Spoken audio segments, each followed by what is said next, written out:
All right, so there's two topics we still need to cover, which is blood types and sex-linked traits. I'm going to do blood types in two videos. First, I'm going to explain what blood types are, and then I will relate it to some Punnett square problems in the second video. I'm going to use two different vocabulary words. The first is antigen. Those are like chemical name tags on blood cells. If you remember learning about marker proteins, it's the same idea. They identify what cells belong in the body.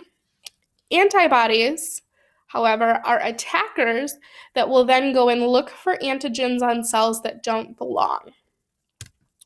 So for humans, there's four main blood types. We have blood type A, B, AB, and O. If you're blood type A, you have antigens, so the marker proteins, the name tags for A. You have antibodies for B. So your body recognizes red blood cells with A antigens, and you have antibodies that circulate and will attack any B antigens that it comes into contact with. Blood type B is just the opposite.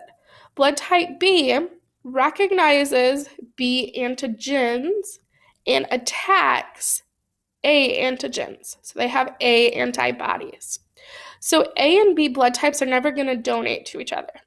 If blood type A donates to blood type B, the antibodies in blood type B will attack the A antigens.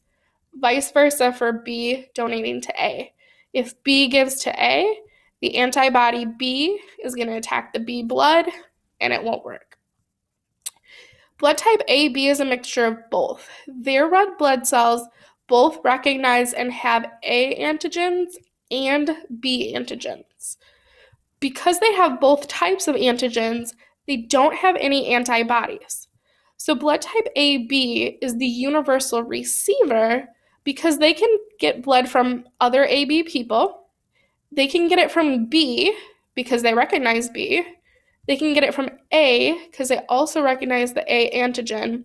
And they can get it from O. We'll talk about O in a second. But again, they have both antigens, no antibodies, so they could get blood from anybody. Blood type O is a little bit unique in that they have no antigens. So there's no marker proteins on the red blood cells identifying what type it is.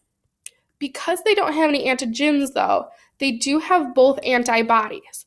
So they have antibodies against A and against B.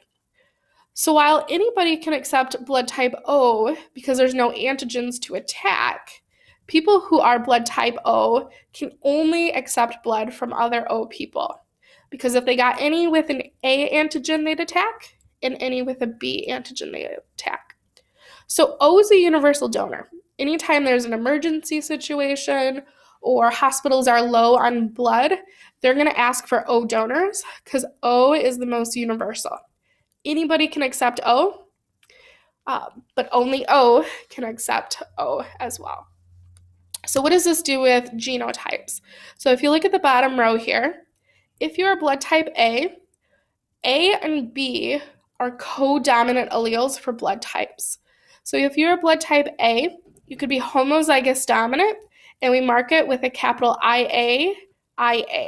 So the capital I means dominant, and the little A recognizes that that's that type of codominance. You could also be heterozygous and be IA with a little I. Same pattern with B.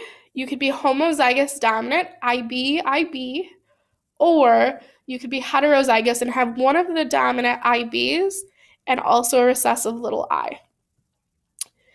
If you are a B blood type, that means you have both of the codominant alleles. So that means you have to be capital IA, capital IB, because you have one of each of the dominant versions. If you are blood type O, that is recessive.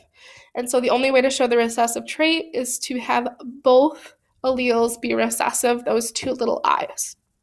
So in the next video, I'm going to show you 3 examples of how this comes into play with Punnett squares. Because based on what blood type parents have, offspring can only have specific blood types.